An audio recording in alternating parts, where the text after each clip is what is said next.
And I'm so slacking today.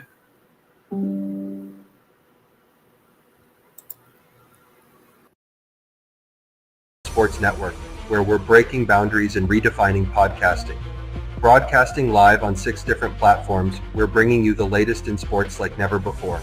Imagine tuning into real-time discussions, expert analyses, and fan interactions all at your fingertips. Each platform offers a unique experience, whether you're on YouTube, Facebook, or Twitch. We're not just sharing stories, we're creating a community of passionate sports enthusiasts. Join us as we dive deep into the evolution of podcasting, where every episode is a chance to engage, debate, and celebrate the world of sports. This is where your voice matters and the game never stops. Welcome to the Huddle Sports Network, where we're breaking boundaries and redefining podcasting. Broadcasting live on 6 different platforms, we're bringing you the latest in sports like never before, where sports passion meets podcasting brilliance. I'm Mike, the Bear fan, and alongside Bill, the Packer fan, and our buddy Ken Catalone, we're bringing you an incredible lineup of 38 diverse podcasters. Each one brings their unique flavor to the table, covering everything from game analysis to behind-the-scenes stories. Imagine diving deep into the minds of experts who live and breathe football, sharing insights that you won't find anywhere else. What's up? Welcome to the Red Zone Rant. Got me, Rob, and my co-host Ken. What's up, buddy? How's it going today? So, half alive, but we're still there. Ken's here today. He's just, Ken. Got someone in the back. Who we got? Oh, What's shit, up, so Isaac? Good morning, sir. What's up, fellas? What's going down? Turn off my camera. Turn my camera on. Yeah. Oh, man. So, do we talk about the big news of the weekend, or do we just gloss over it? I don't really care. Yeah, we can go off on it. The Packers have been playing much better football lately. The last 3 games. Jordan Love, especially, he's been playing a lot better football. 6 touchdowns, 1 interception. Interception, he kind of threw too much.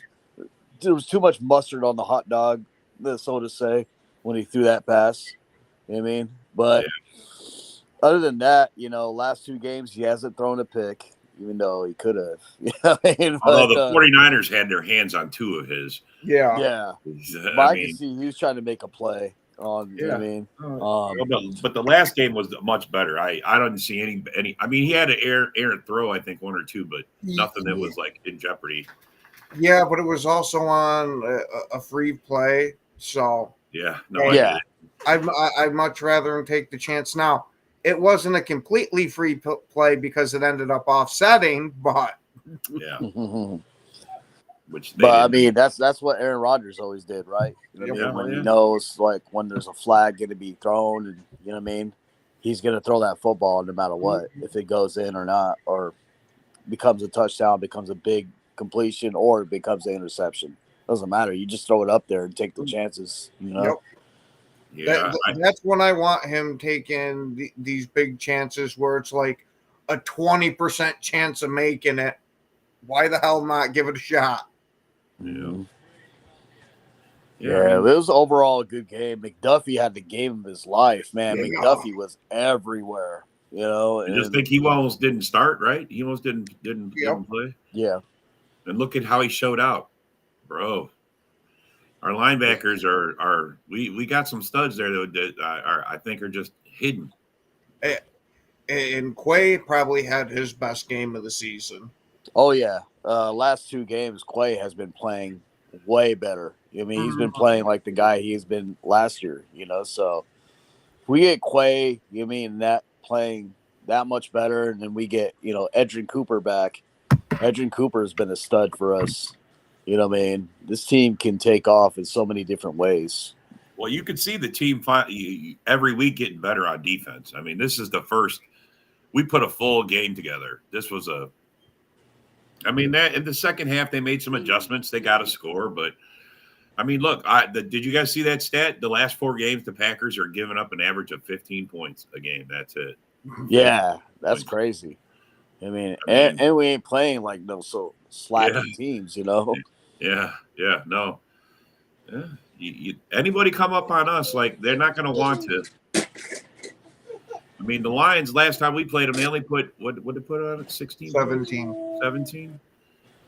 It's not going to be Well, I easy. mean, you know what?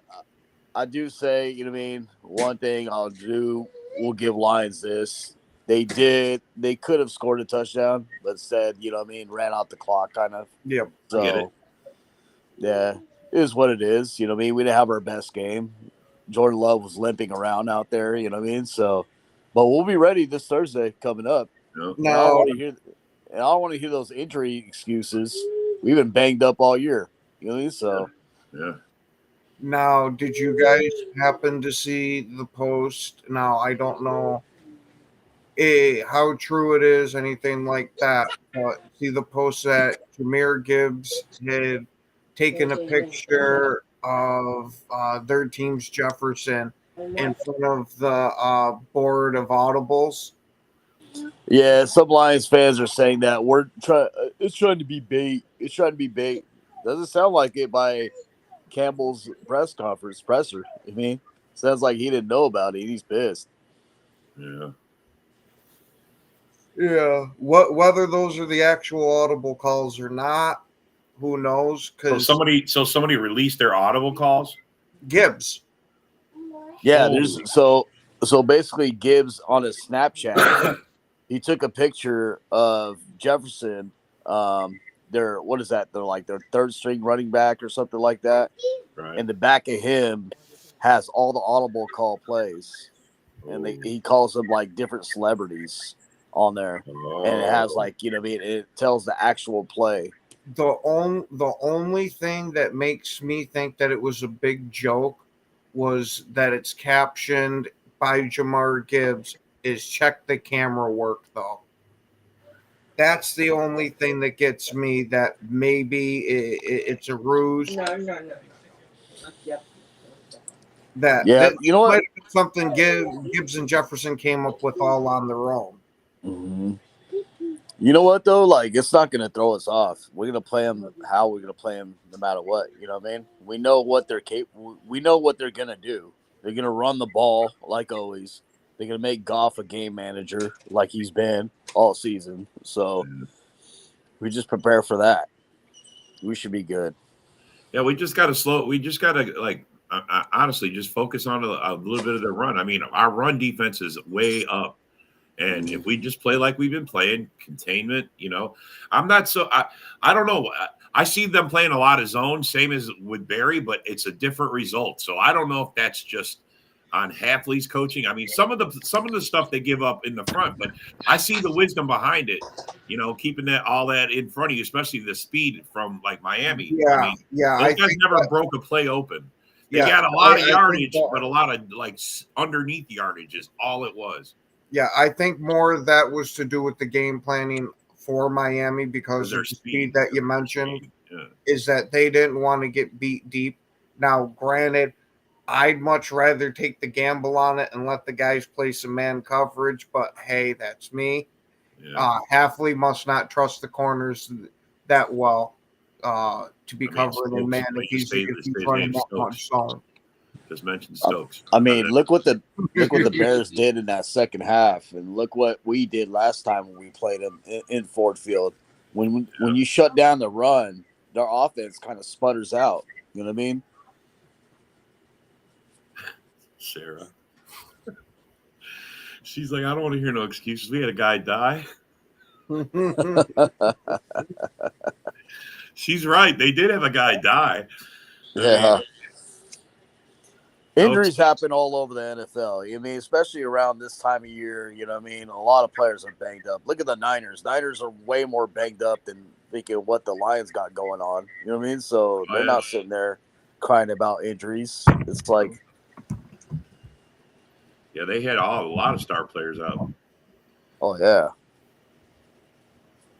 Oh, come on, you got to set up the phrasing of it to where even if you still lose, you're still the best team ever in existence.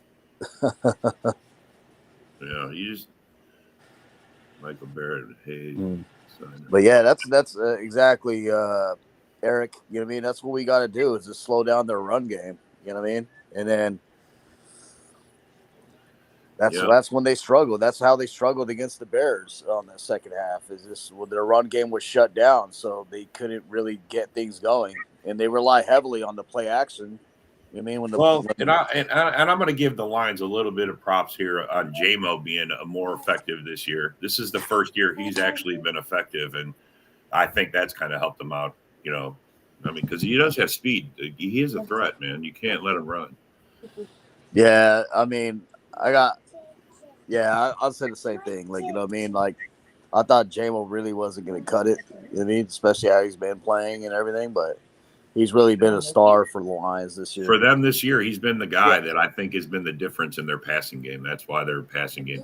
That's why Jared Goff's been more successful. You know, you need more than one guy. You need. I mean, look how successful it helps Jordan Love. He's got all those guys to throw to. I mean, he has made the difference. I got to say, if anything, on offense, because the run game was always there. It was there last year. So. And the funny thing is, like, you know, what we pay our our wide receiver room compared to others. You know what I mean? Yeah. Like Tyreek Hill and Jalen Waddle are paid $43 million, and our wide receiver room is paid $8 million. We whooped the hell but out that's of all going to change for us next year, bro. We're going to move on from these guys.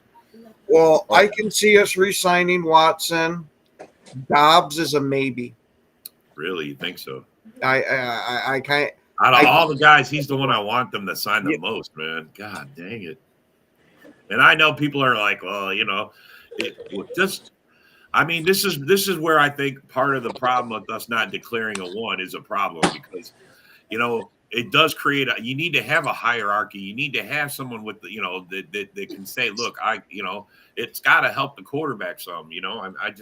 Why don't we have it declared? I mean, I think our one is Reed. I mean, honestly, if we're talking about it, Reed is our number one. Yeah. I think he cemented that the first time he made the team. Like, the guy is just dynamic. I mean we use him on everything. I would have made the argument last year that Dobbs was the number one because of the fact that whenever Jordan Love got in trouble, that's who he was looking for. Yeah. It's just, if you look at, though, Reed's playmaking ability, not only does he fits LaFleur's system with running the ball, his wide receiver ability, you know what I mean? Like, he's taking off this year. There's nobody close to him on the team. You know what I mean? How good. What's up, A-Dub? Good morning, bud.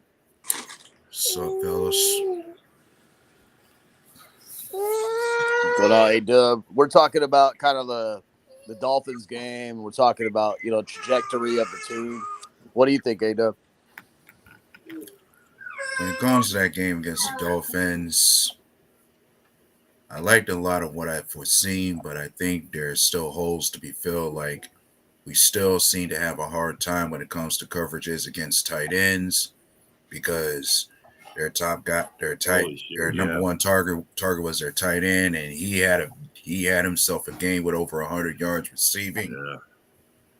I didn't realize Juno was that good. I mean, I know he's decent, but I mean, bro, that guy was everywhere. He caught everything thrown his way. Yep. And Tua, and despite how many times we sacked Tua, he still had a game himself with over 300 yards passing. And it looks like you're not. Oh, go ahead. Yeah, but other than that, I did like I said, there was much that I like to be very optimistic about. Like, for a second game in a row,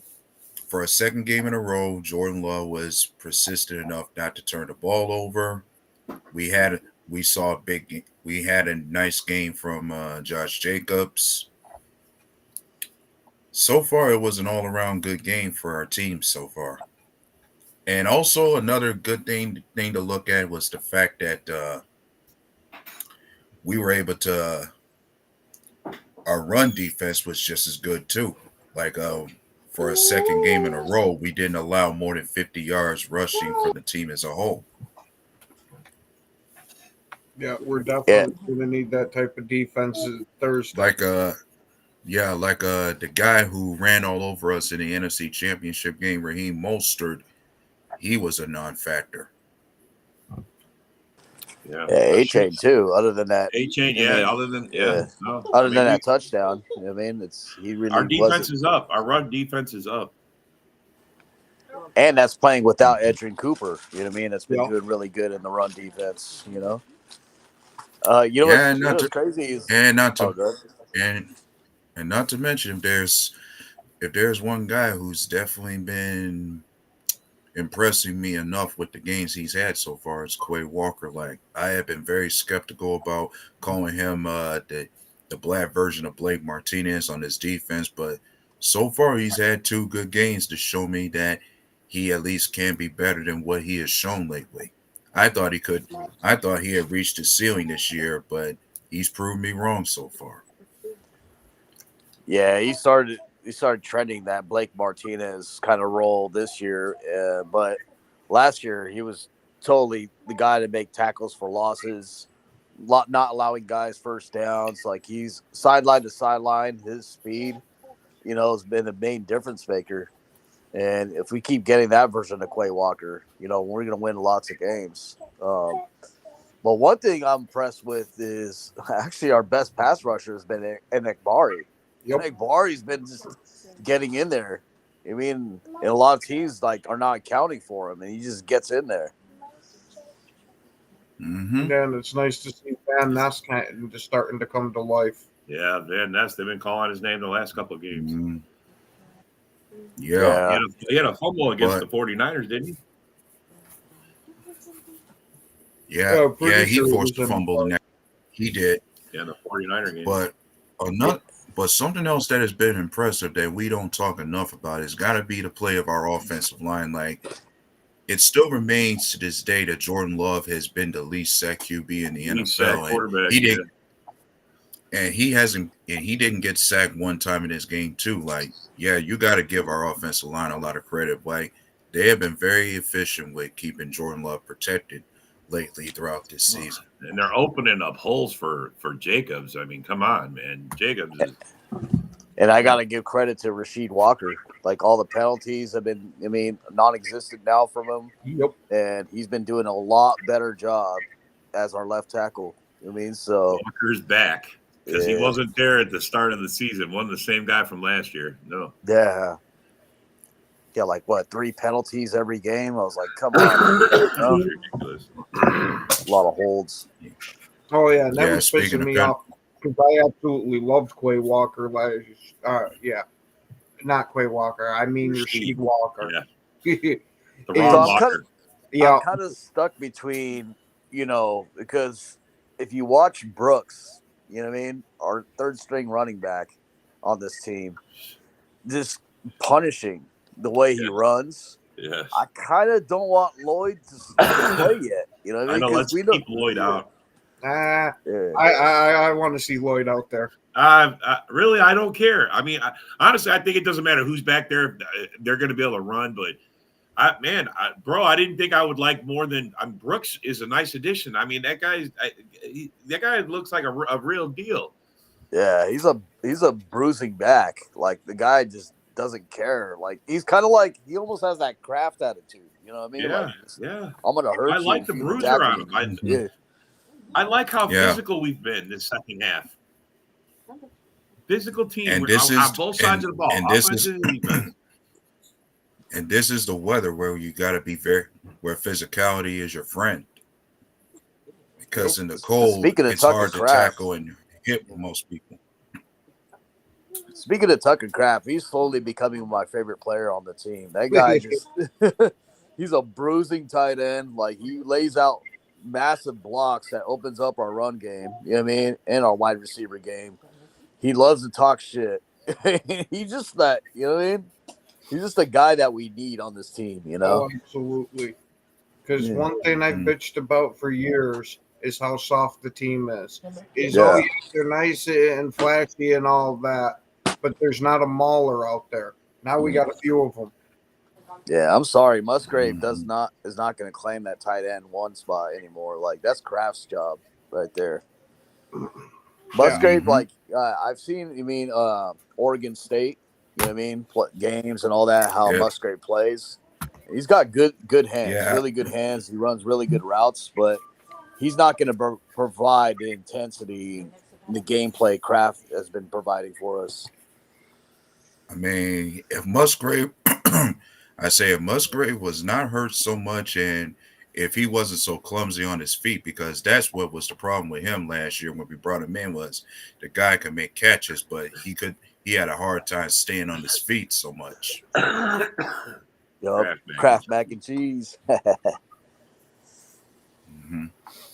I mean, yeah, I mean, obviously, like, we would love Musgrave back, you know what I mean? Because a guy knows how to run routes. Yep. I mean, he's really good. We'd see more 2 tight end sets where those guys are out there, and because they both can catch. I mean, that would be a dual.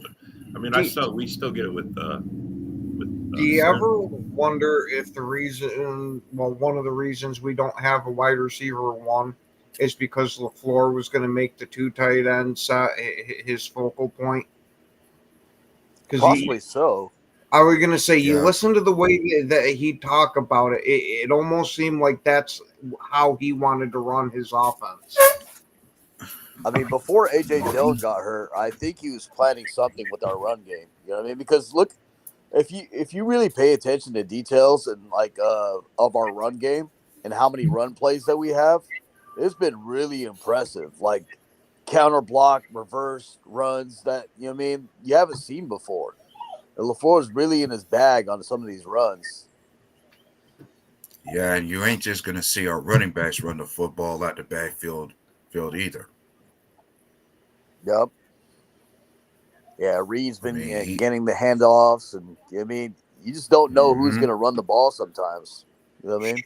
I'm waiting for one of these plays for the center just to run out with the ball. Right? Yeah, but like how impressive was it when Jordan Love was? Oh, go ahead, A-Dub. But here's something else. To consider: the way we talk so much about how stacked our receiving room is, to where anybody at the receiver position can have a big game. It doesn't have to be just one particular guy. Sure, Jaden Reed may be the most productive receiver so far, to where he could be the wide receiver one, but anybody can have a big game once in a while. One week it'll be Reed. The next week it could be Romeo Dobbs. Next it'll be Christian Watson, or even Dontavian Wicks will have a big game once in a while. But I think it should be, we should have a focused one, and then someone else every week could come up as the number 2 guy. You know, you could rotate that around, but we need to have an established one. We need to know that. I mean, how many plays have we seen already this year, like in the red zone, where we have so much difficulty? I think that's part of the problem, is we don't have somebody that there's like a go-to play that is unstoppable. Everybody's got at least one play somewhere in your bag that you. And I just don't think we got that with anybody, and I don't understand why. Give Kraft a few more games. He might be becoming that guy in the red zone. I mean, we need a red zone threat, like a serious threat. Like everybody, you know, that way it draws the defense. I mean, that'll open up the rest of the offense. But if you're drawing 2 or 3 guys on, you know, to someone else. I agree. Personally, when it comes to the red zone threat, I usually thought the more obvious guys should be the tight end spots, like not only Tucker Kraft, but even Luke Musgrave with his build and height could have been that kind of guy for us too. You think at 6'6" with 200 plus pounds, he could have been that top guy. And where's Bo Melton been? Eric, you mean sorry, Robert Bertana's favorite player? I got nothing against Melton. Yeah, Bo. What now? Bo's gonna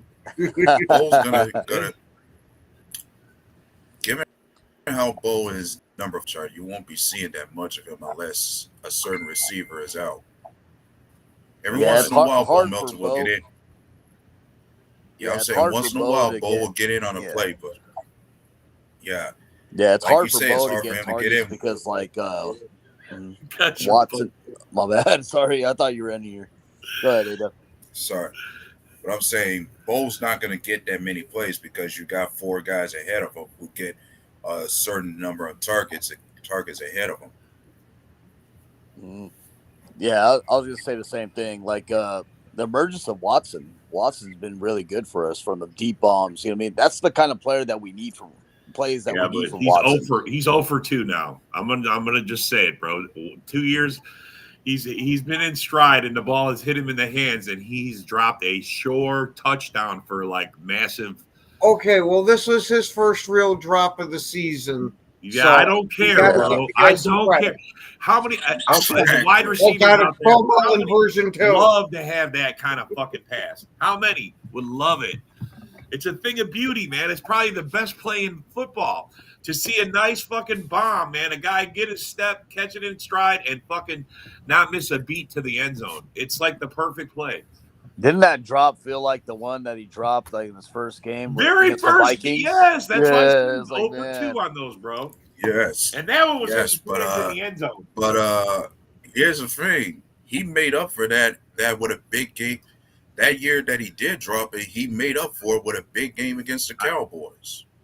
I understand he has makeup games and that's why he stayed around. But I want to see, like, this is the first year it's been the whole year. He's playing. I mean, he's got his drop still, and I want to turn a blind eye to some of it, but I mean, Bob, bro, some of that shit is just right there. You gotta catch that. Yes, but here's I'm the happy thing. though. We Like have we're to. not hearing about the If we're hamstring calling anymore. Right, but if we're calling Christian Watson out, we got to call the whole team out because let's be mindful that we currently lead. We're currently top of the league in drop passes, and it ain't just Christian Watson that's dropping balls out there. It's Droptavian. Yeah, man. Like Droptavian. That's the guy. Remember, I was telling you guys that I wanted to be wide receiver 1. That doesn't look like. That looks like he's no John Wicks. He's no John Wicks. I'll tell you that. Nah, bro. He's horrible, man. You gotta catch those. He's dropped like 2 or 3 in the end zone. Yeah, like I mean that season last season that he had. Like I know he came on late, but he started to look like young Devontae Adams. You know what I mean? Just the way he was playing and the way his body type is, the way he moves. His first step is almost like Devontae's. But like, well, even last season during his rookie year, he was getting those Devontae Adams comparisons. Yeah, that's what I'm talking about. So he went full Devontae and decided to drop a lot of shit this year. That's all. Yeah, drop Vontae. He became drop Vontae. Yeah, I mean, you get paid to catch, bro. You got to catch. And if we're giving him that kind of comparison, I guess he's the kind of guy we got to be patient with for him to develop. Like Devontae had that problem too, and yet he developed into a top receiver. Maybe the same thing happens with Wicks over time. Oh yeah, because remember it was Green Bay fans that named Devontae Drop Vontae. You know what I mean? And then look at him now. I mean, not saying Wicks is going to become Devontae. It's not even close. You know what I mean? Devontae is going to be a Hall of Famer when it's all said and done with how good he's been. But just Wicks just needs to get out of his own head. He needs to just look at the ball to catch. I think his problem is if you look at him catching the ball, he looks ahead of the field before he looks at the football. Yeah. I mean, secure the ball first. Yeah. It's no good to run down the field if you ain't got the ball. Yeah. Mm-hmm. But think about this. I mentioned before that Wicks is one of the top receivers when it comes to separation percentage. Like the man can get open on numerous routes. That's the reason why he's getting a lot of targets. Yeah, it's just that's why he's being compared to Devontae too. That's why he's being compared to Devontae too. It's just he knows how to get open. He knows how to get separation. It just he needs to look at the ball and then catch it. He's just too worried about looking ahead and looking past the play, looking at defenders instead of looking at the rock. You know what I mean?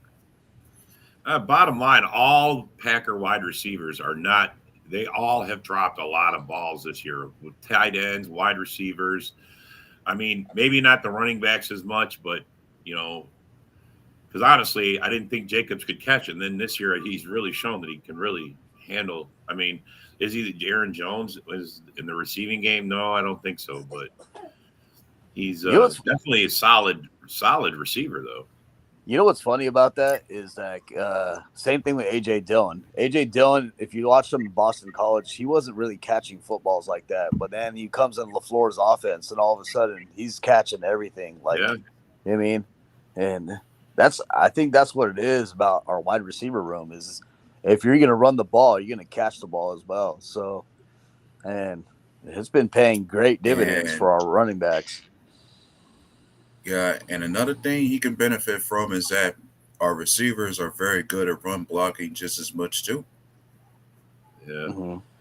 Because I think what it is because while Dontavian Wicks has his drop problems, he makes for a good run blocker. Him and Christian Watson can pick up a block for our running backs every once in a while. I think what it is even though Aaron Jones is on, you know what I mean, our rival team, I think they just gotta have our running backs sit in a room and watch Aaron Jones tapes. I mean, it'd be the intelligent thing to do. Yeah, right. Catching the football, running the football. You know what I mean? Yeah. Well, what do you guys think about the Lion game coming up? What do you think the keys to beating the Lions are going to be? Well, if you listen to Lions fans, the keys to beating them is only because they have injuries. Right. Well, sorry guys, that's a factor in this week's game. That is a weak. Sorry, but I gotta call that out to be a weak excuse. Like Green Bay has lost plenty of games to certain teams with less on their team. Teams that were hurt, they still found ways to win, and we never got the luxury or that kind of excuse for the games that we lost. So I don't need to hear that from nobody else. I'm not. Yeah, I don't really care what their excuse is. I mean, it's whatever you got. You got to field the team, man. I'm sorry you're banged up.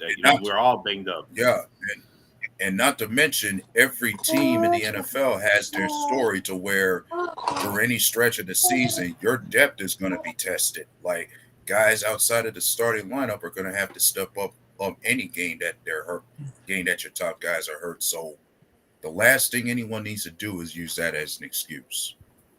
We could 3 words. If we're not yeah. Yeah, I'll bet the 3 words you're saying is next man up, and that's always the mentality for any team to take. Like if we can't use that excuse for games we win or lose, then I don't need to hear it from nobody else. That's just my argument.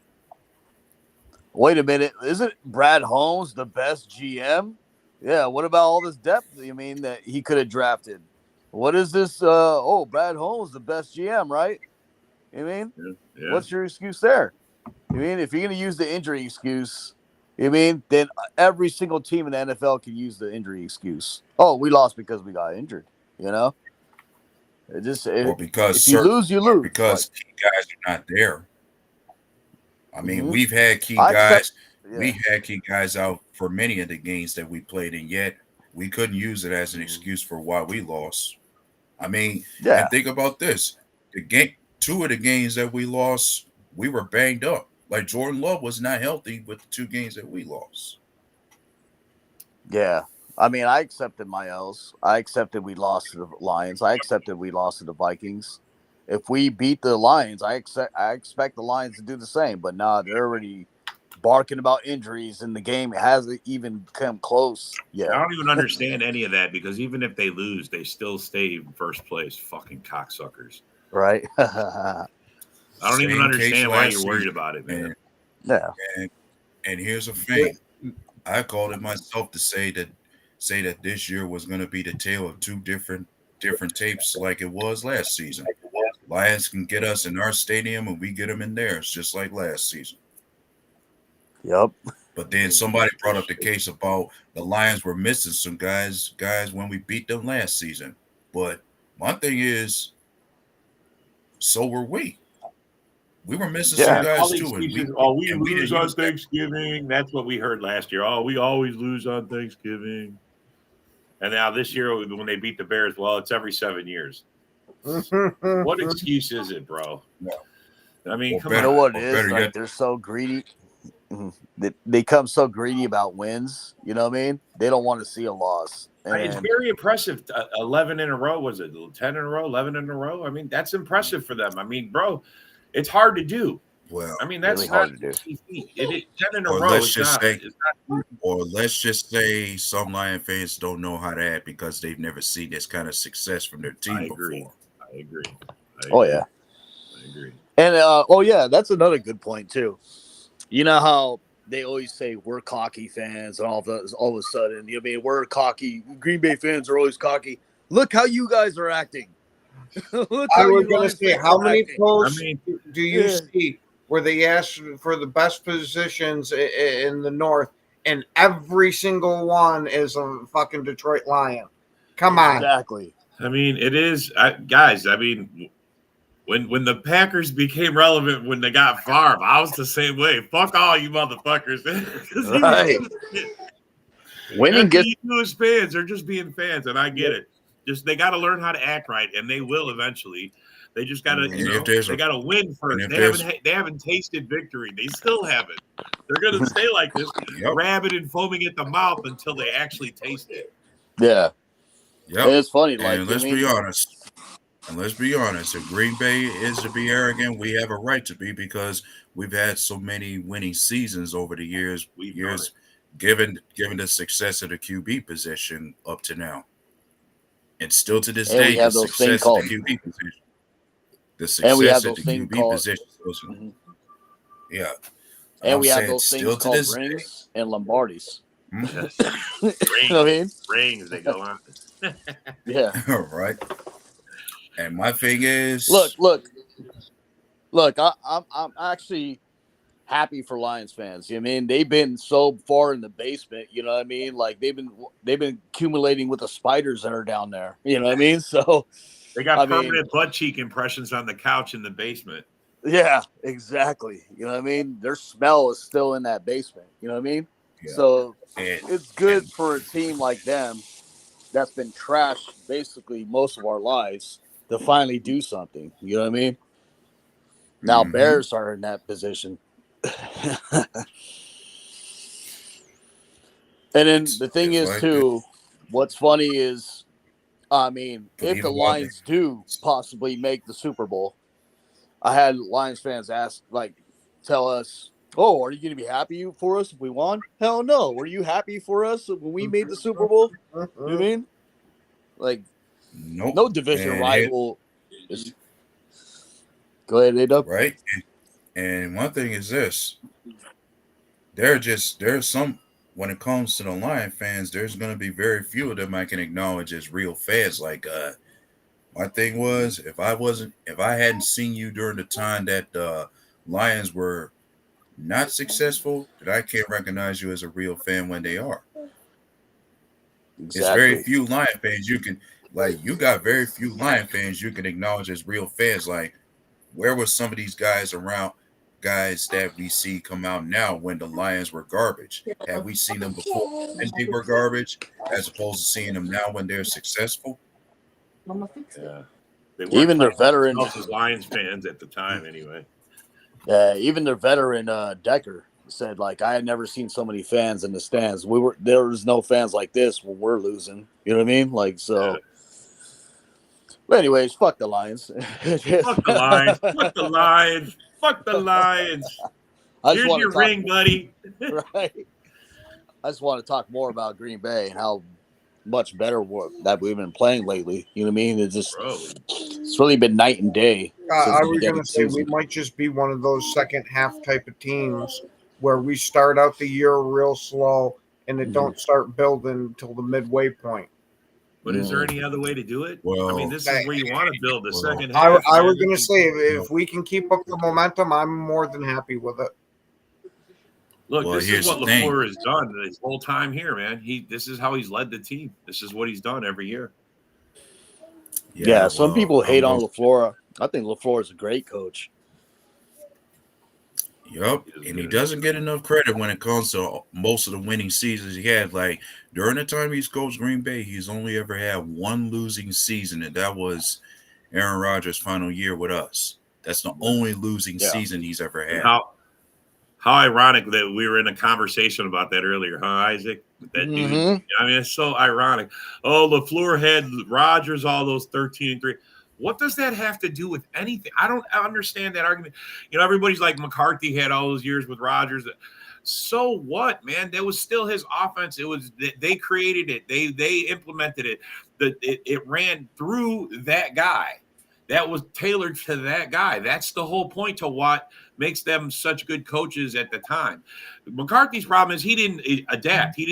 LaFleur does not have that problem. They're constantly moving as an offense is one constantly always evolving offense, and it's going to be successful for a very long time. LaFleur is going to cement himself. He's probably going to be here another 15 years, man. Oh yeah. He's got to get a Super Bowl. He's got to get it. It's coming. Yeah, it's man. And then look at all the things that he's putting up, like the running stats, and we're number one in the league with the first quarter drives. Like that's all LaFleur. You know what I mean? Like and we have a top 5 offense under him. Yeah, that's what I mean. I mean, look. Good coaching's hard to find, and the Bears should understand this. They haven't had good coaching in a very, very, very long time, and their best one, in Green Bay,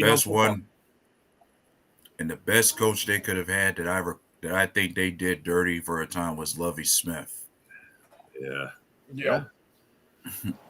People keep saying they get rid of him, and the Bears have been donkey shit after. Well, that's what I'm saying. That hardens my argument. They don't have anybody in there who knows football. They don't even know when they got a good coach. You see what I'm saying? They don't even know. That's the thing. You got to get someone football minded in there. I don't even know if Poles is their answer, because honestly, he's the one who hired Flus. What the fuck? Yep. That's what I've been trying to tell Bears fans. I watched a guy make a video talking about Flus, about this, and he said, though they fired Flus, it was no reason to celebrate because it was a lot.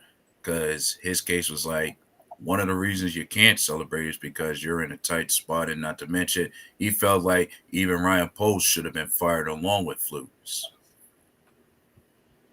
Well, you guys all saw the article I posted that Poles wanted to move on from Flus, and they said there's even possibly an argument where he didn't want to start the season with them. But they don't want to argue. They don't want to talk about it, because it's between the president and Poles, and they left it to say Poles made the final decision. But I'm pretty sure Poles wanted to move on from him a long time ago. Yeah, that's what Bears fans need to do. They need to make right with Lovie Smith. Like, look at the Lions. They made right with Megatron and made right with Barry Sanders, and now look, they're having winning seasons now. Okay, somebody talking, and somebody. Yeah. And what up, JB? Nice. Yeah, what up, JB? And yeah, Robert, I kept hearing that part too. Like, they're trying to make a hard play for Ben Johnson to come to them. I doubt Ben Johnson goes from the Lions to the Bears, especially how ravaged the Bears are and the ownership, how terrible it's been. You don't want to go from, an organization that's been doing good to an organization that's been just dog shit. Yeah. Well, I mean, the whole time. Go ahead, A-Dub. Yeah, I heard somebody make. I even watched part of the show yesterday where you guys made an argument, where somebody made an argument that maybe Bill Belichick should be their coach at Chicago. But I thought Ken's best point was like, Belichick butting heads with that organization is going to be a problem. So yeah, I can see that. Well, maybe how about my suggestion? My suggestion is why not mend things with Lovie Smith and bring him back for another run? Like, he was your coach the last time y'all went to a Super Bowl. Why not bring him back and see, can he turn that franchise around and take y'all back there again? If I'm a coach, I stay the hell away from the Bears. Look how many head coaches have been fired in that organization. It's like, nah, man. If I'm trying to make a name for myself in the NFL or cement my legacy as, a veteran coach, I'm not trying to go to the Bears where everything goes wrong. And then I get blamed for all the things that are wrong, Oh yeah, Well, the Seahawks have to pull one out. I'll give you that. But I'm not saying they're going to beat Green Bay in any way, shape, or form. No. We'll cross that bridge when we get to it. But Seattle's a good team. Well, my whole point of it is about as far as coaches so up and down. Yeah, and another thing, the NFC West has pretty much been up and down. Like so many teams will have a good game one week and they fall off the next somewhere. And I kept telling people San Fran is likely going to miss the playoffs given how they've been inconsistent all year. And I think that game is at Lumen Field. We have a hard time playing in Lumen Field. The 12th man, you know what I mean? Especially with our penalties, the 12th man is going to draw us off sides several times. You know what I mean? Hopefully we clean that portion up. But I've seen some of it creeped around the block around the Dolphins too. You know what I mean? And we had multiple guys doing it too. Yeah. And against the Niners too. Again, so it hasn't gone away. It's been kind of contained a little bit. And how amusing is it that this season we're undefeated against the AFC?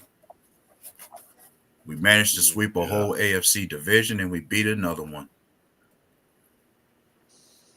Yeah. I think JB, Ben, and Glenn are both going to get head coaching jobs next season. Yeah, I mean, it's nice to say all that, and I mean, you don't want to take focus off the team right now, and I understand that. I mean, I wouldn't want my team to think I'm thinking about another job, you know, because we got to win a Super Bowl. That's what they're thinking about. So, yeah. But once somebody offers him like $20 million to go to be a head coach somewhere, he's going to probably take it. Mm-hmm. That's what happens, man. Your players get poached, your coaches get poached. No matter what you want or what you think. Those guys got dreams of their own, man. He wants to be a head coach somewhere, you know.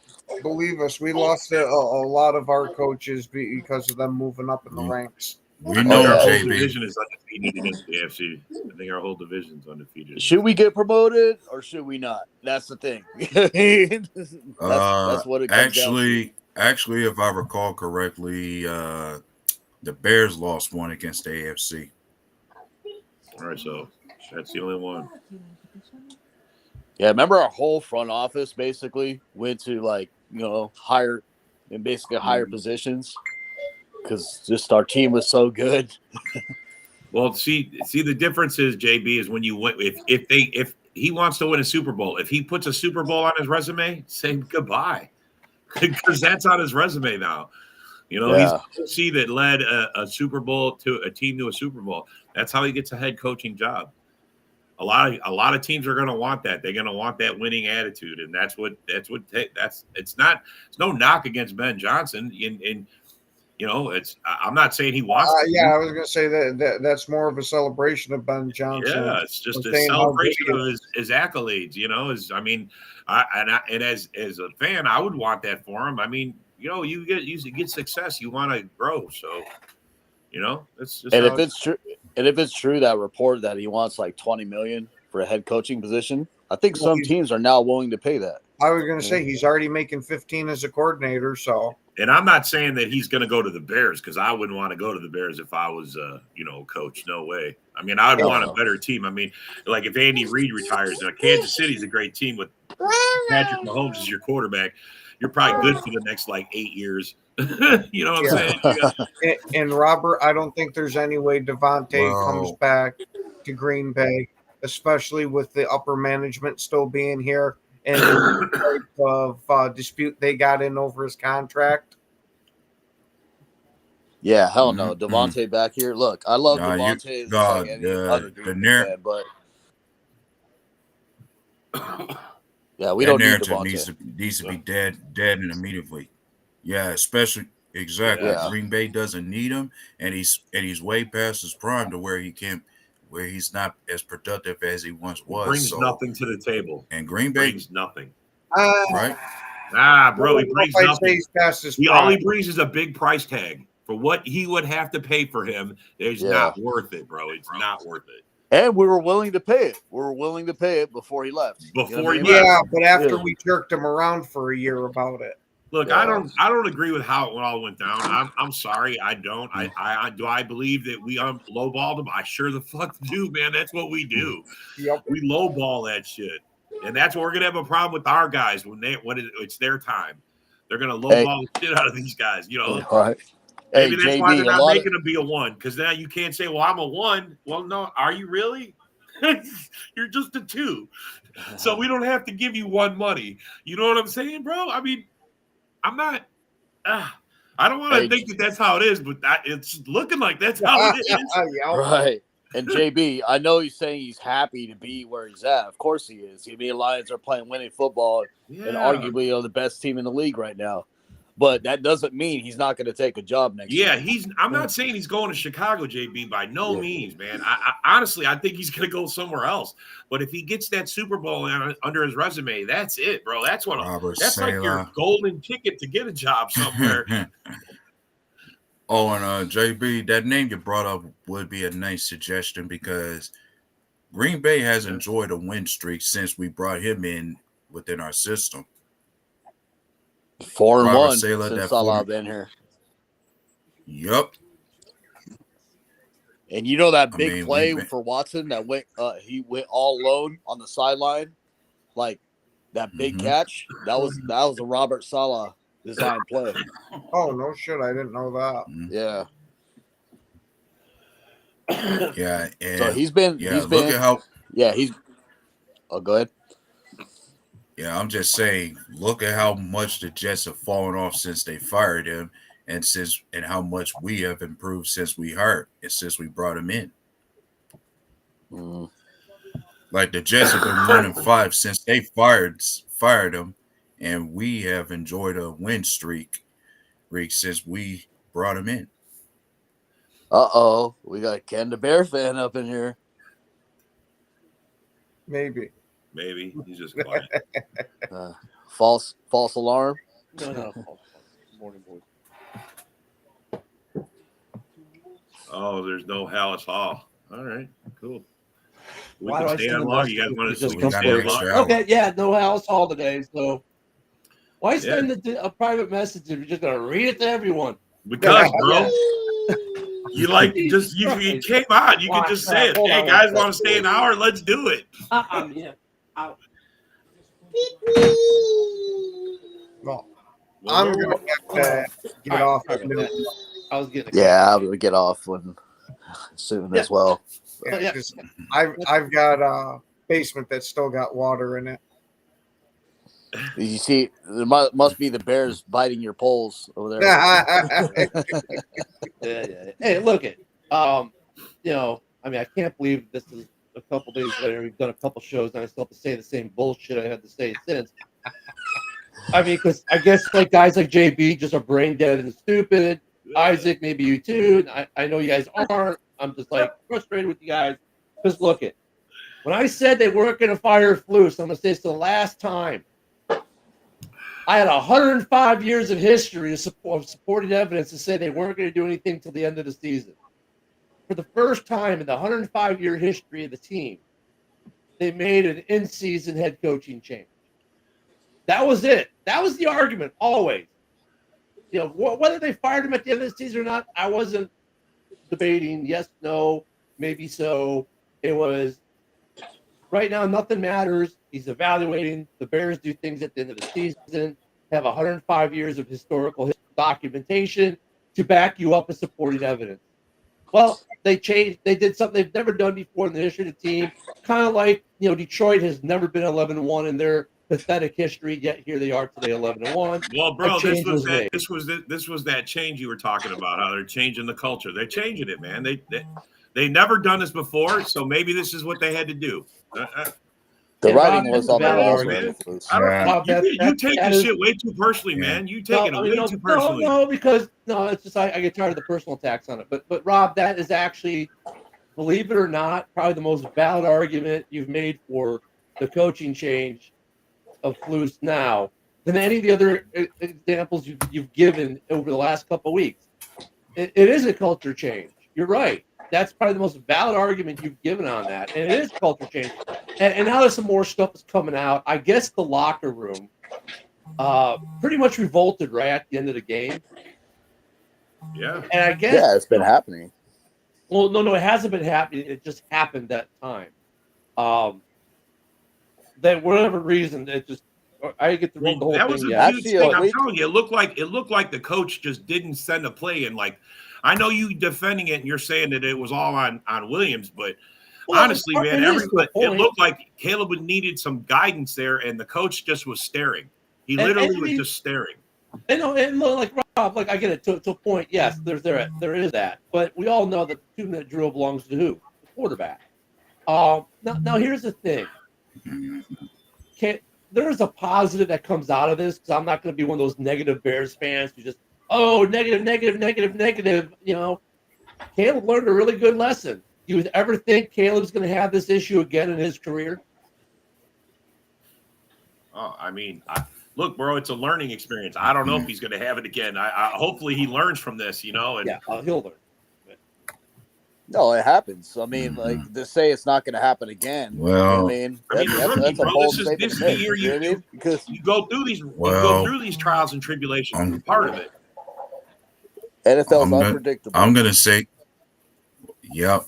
Hey, I'm gonna say this, and I'm sure some people sitting here might hate me for saying it, but if I was gonna be honest about anything, I personally think that to an extent, the Bears just might have gotten that QB position right for once. I just say you just got to get the system right now. Mm-hmm. The writing was on the wall for Eberflus. Like, I mean, it's not only the fans were saying it, analysts were saying it, players are now saying it. You know what I mean? He was just a guy that needed to go. And I think they got this. The offense, like Shane Waldron, is one of those guys, like, he designed a good offense, but doesn't even know but he couldn't call his own offense. Because you look at what Brown does with that offense, it's the same exact offense, right? It's not like they wrote a whole new playbook in the 1 week from firing, or the 6 days between firing Shane Waldron and making Brown the OC, right? So it's the same. It's a Shane Waldron playbook. It's his scheme, but it works like so much better when he doesn't call it. So he wrote a good scheme. He designed a good scheme, but he's one of those guys is like you know, Isaac might be able to write a great tax code, but maybe he can't enforce it properly. You know what I mean? It's one of those things. I mean, he designed a great defense, but he's not the creator of the defense, though, man. You're gonna find someone better. You're gonna move on. You guys are gonna be better in the end, man. Yeah, and as you're saying, it was the same playbook that Shane Waldron did call. But what seemed to be the bigger difference was just Caleb Williams not holding the ball as long as he'd been doing during the year. Like, that habit seemed to have been cut down a bit. Yeah, the defense was good before Eberflus got there too. No, it wasn't. I mean, so that's why I think an offensive-minded coach would be better suited for the Bears, because the defense will handle itself. It's been handling itself since Pace was there. It's been handling itself when Nagy was there. You know what I mean? The defense is good. The defense was terrible when he took over. No, the Bears' defense has been good, Ken. It was terrible when he took over. They were bad when they took over. I mean, look at right now they're top 10 again after the Lions game. I mean, look, I here's the thing. I don't think I said this last night, either on the rant or on the Viking show. Flus and Saleh both. I'm going to lump them in together. These are both guys who are probably going to get another head coaching job at some point, but right now need to go back to being DCs, right? Go back, be DC, hone your craft, learn from your errors. You know, go back to a team that has a 22nd ranked defense, 20th ranked defense, make it a top 10 defense, earn yourself another head coaching job, and hone your craft. Eberflus designed a great defense. He did it in Indianapolis. He did it again in Chicago. So when it comes to coaching for the Bears, offensive, defensive minded. Look, it depends. It really doesn't matter. You get an offensive minded head coach, you better find you a good DC, right? If you get you a defensive minded coach, you better find you a good OC. I mean, that's just the law of the game in the NFL when it comes to these coaches. I already know who I want. I already have my dream sheet. I don't know. It might be a pie in the sky. No, you're not getting John Gruden. Oh, yeah, I want Chuck. I know where you're going with that. You're not getting him. He's not going to be in this. You're not getting Chucky. If I could get Chucky, look at this is almost. I don't know if this is a dream scenario, but hey, good morning, Woody. Good morning, Dan. As we walk in the house all the time, welcome, we're going to keep. Welcome to the rant, the extended version. But we're as we would normally be in house hall, but we're gonna keep the rant going. If I could get Chucky as my head coach, if I could keep Brown on as the OC, that'd be kind of cool. But my DC, I'd take Robert Saleh with Chucky as the head coach. Yeah, well, I mentioned before. Before y'all came on here, I said before that personally I thought it could be a possibility y'all could mend things with Lovie Smith and bring him back. Like, let us see if he can revive that Super Bowl glory you once had. Lovie. You got to do right by Lovie Smith. What do you Bear fans? Who do you Bear fans want? I know who Ken wants. What about you, Woody? What about you, Dan? Who do you want as your head coach? Oh, do we fire the coach? We don't fire them midseason. I don't know what you're talking about. Only took 105 years. That's what I'm saying. Yeah. Is that what happened? Yeah. Look, it happens, man. This is the new era. Anything is open these days, man. I don't care what you did for 100 years. Yeah. In this time, in this era, anything goes. I like to see an offensive-minded coach. Okay. I mean, because look, a lot of you guys like Vrabel. They like I like Chucky. I think Chucky, he's I think he goes both ways. I think he's got an offensive mind and a defensive mind. Have you ever heard him talk football? That guy he's got a football mind. He's a genius. He's got a football mind. He's a football mind. And look, we're going to hear some of the same names, right? So I'll just say this real quick before you ask the question. We're going to hear Lovie Smith because we're always going to hear Lovie Smith. We're probably going to hear Ron Rivera because former Bear. We're 85 Bear. So we're going to hear Ron Rivera. We're Riverboat Ron. Going to hear Mike Singletary because once again, 85 Bear. We're going to hear Leslie Frazier. Why? Because 85 Bear. It's that's the Chicago way. We get caught up. Oh, this guy back 20 years ago did good for us. Let's bring him back. Lovie Smith was great for us back. They should have never fired him. Let's bring him back, even though a decade plus is. I mean. Well, they say that because they feel like the Bears did him wrong. That's why. Oh, sure, and the Bears did go wrong too, but we're not trying to bring him back either. Here's my theory about this: if Kellen Moore does not take Mike McCarthy's job, I'd like to see him as a head coach. There you go. Yeah, he deserves a shot. That's a young mind. It's an offensive mind. I mean, what about was it? Guy? And I don't know about Kingsbury too. He just got to Washington. That might. Lovie Smith is such a Bear that he sacrificed the loss for the Texans so you guys could get a number 1 pick. But we don't have Rex Grossman. We don't have Rex Grossman. I don't want Lovie Smith there. But then once again, like even if let's say you wanted to go back to the well and go to Lovie, okay, fine. Now you got to find your DC issues. And Lovie makes, and here's another reason why Lovie makes a good argument. Why people will make that argument. It's the love affair thing with Lovie, fine, but he also runs the same base defense that Bears have transitioned to and are currently in. So you don't have to get a new defensive scheme. So the defensive transition you would assume would be pretty easy with Lovie Smith coming there. But now you've still got the same problem you've always had in Chicago. Who's going to be your OC? Like in all of this, the head coach thing is great. It's going to be the coordinator. Yeah, but here you go. This is where you trust the coach. This is why you got to have a coach that everyone. Well, I don't trust Lovey. Well, then okay, then he's not a good fit for you, Ken.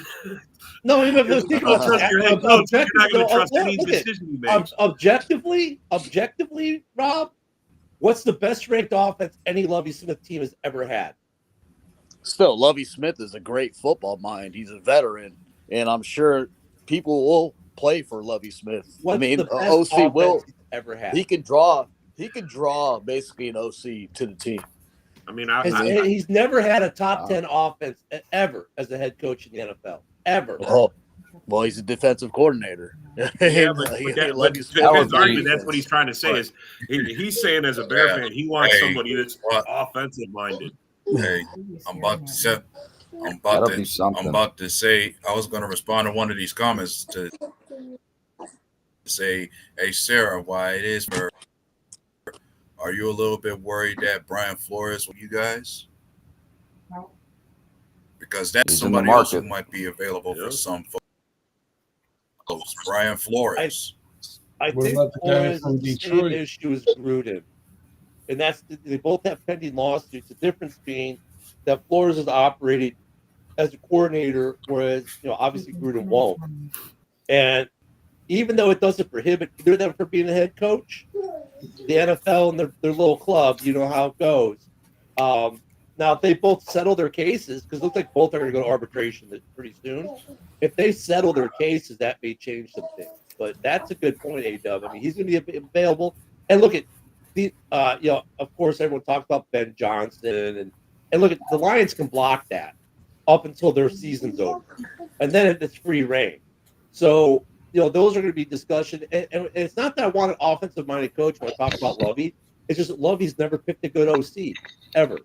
I don't care if it's a good defensive coach and they've had good OCs under them that they've hired. That's another piece to that puzzle. Lovey's never hired a good OC ever. I mean, if we're talking about going for another DC-minded head coach, I would back the Brinks truck up for Mike Vrabel. Bring Vrabel in. Vrabel doesn't take no guff, and I mean he's a tough-nosed, coach, and he's going to get the team ready to battle every week. I would agree with you there, Isaac. I mean, Vrabel's an interesting candidate. I'm sure that if you can get Gruden, though, I mean, he's an interesting candidate. Rivera's an interesting candidate of guys who have head coaching experience and success in other places. After that, we're looking at what? OCs and DCs with no head coaching experience for the most part. What about a college coach coming out? Nope. Yeah, I'm just asking. That's why I'm asking. I just want your opinion on it. That's all. Oh no, that's Chip Kelly. Yeah. What do you want the Penn State coach? Nope. Yeah. I mean, you see Harbaugh going back and forth. That's why Harbaugh goes back and forth all the time. Yeah, he's about the last one. The last ones. I mean, that's true. I mean, it's timing. I don't know, but what would be right would be, it's weird because it's first year in Washington. Kingsbury did work with Caleb Williams, but I'm not sure about that. A lot of these college coaches have NFL experience. You know what I mean? Oh yeah, they come from NFL roots. Oh, let's get Nick Saban then. That's fine. No, is that your dream coach? What is your dream coach? He's my wet dream coach. I got you, bro. Hey, Woody. It would not be unheard of though for Kingsbury to leave, because if you remember, we had an offensive coordinator for one season. It was Jake Cutler's best season in Chicago with the number 2 ranked offense in the league and the worst defense. And he coached for the Bears for one season as the OC, and the very next year he's the head coach of Miami Dolphins. So you think that's not that Duff? Hey, Duff. Now you're getting out of range here. Well, no, Sarah brought it up. You need Joshy. I just read one of the comments about Josh McDaniels. Somebody said, "Oh, you're reading the comments." When you absolutely. And with Josh McDaniels as an OC, maybe, but if you absolutely positively want to kill your franchise and set it back a decade, you hire him as your head coach. Yeah, we might as well hire him then. Fuck it. All right, fellas, you guys have a good one. All right, Isaac. Take care. So Ken, you do see the Kingsbury? It could be a possibility. Yeah. That would be awesome. I think that would be good. I mean, he turned down the Raider job and went to Washington, but he did, like I said, he has worked with Caleb Williams, and it might move his career along a little bit better because he's worked with him before. Yeah, but you know what, though? That could also be the reason why he doesn't get it, because obviously Foles is going to go, hey, tell me about your old coach. And he's like, dude, I hate that motherfucker. He's trash. No. And that's it. Done deal. Right? So who knows what that relationship is like? I mean, those are the things that we don't get to see, right? Or part of that decision-making process, because Caleb's going to have a huge impact on that for Kingsbury specifically. He's going to say, so what about your old coach? Because, give me the inside scoop. What was he like? Blah, blah, blah, blah. And if he says, no, I mean, he was horrible. Did you see my last season at USC, how bad we were? I mean, that could get torpedoed before it even starts just by Caleb speaking. He has the Mahomes and Aaron Rodgers mentality. I don't want him.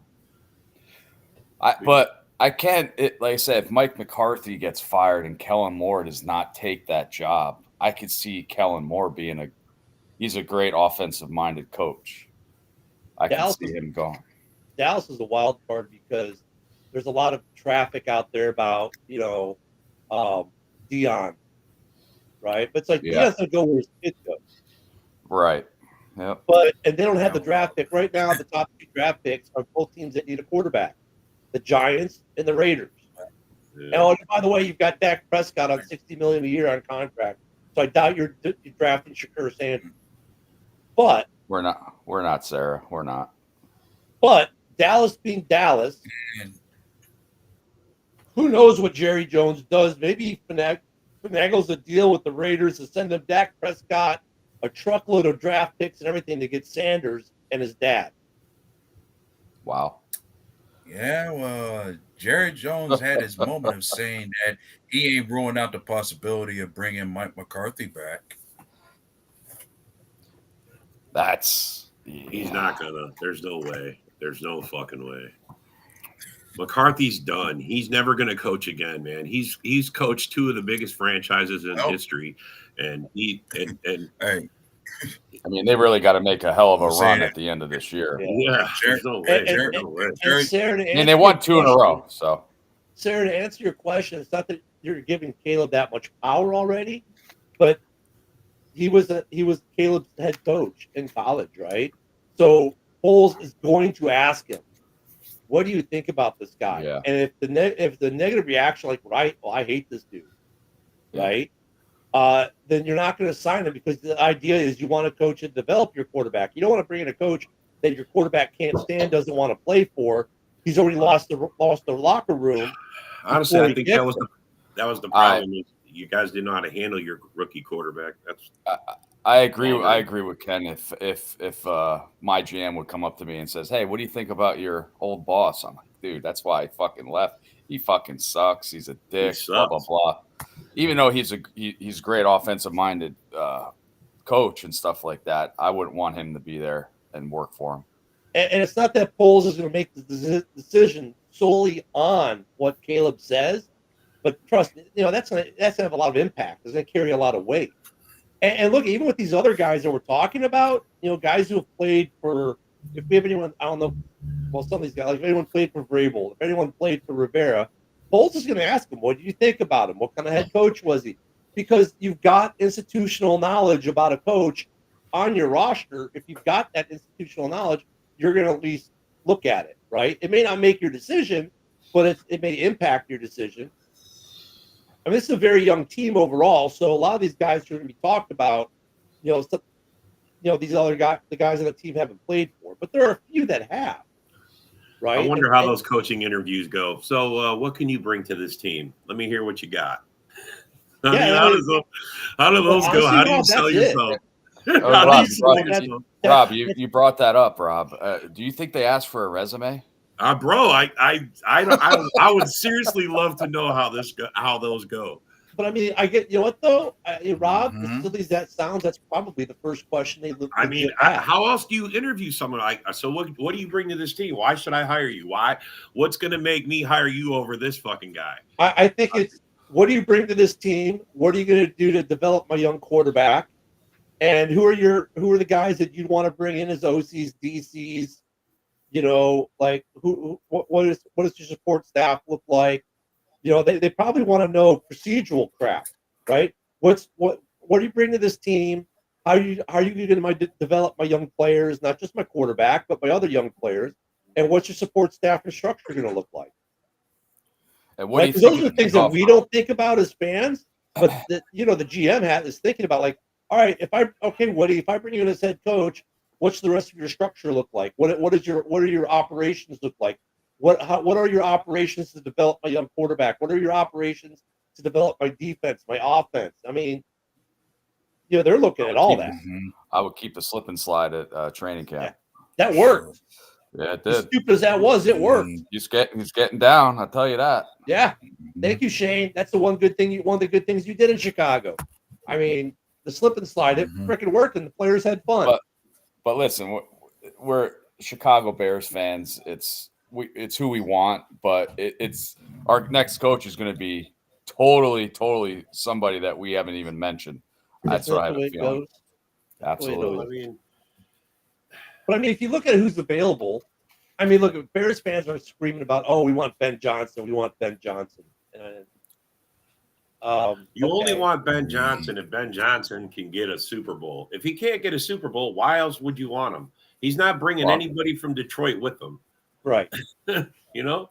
Except right, except his playbook on how he made that offense successful.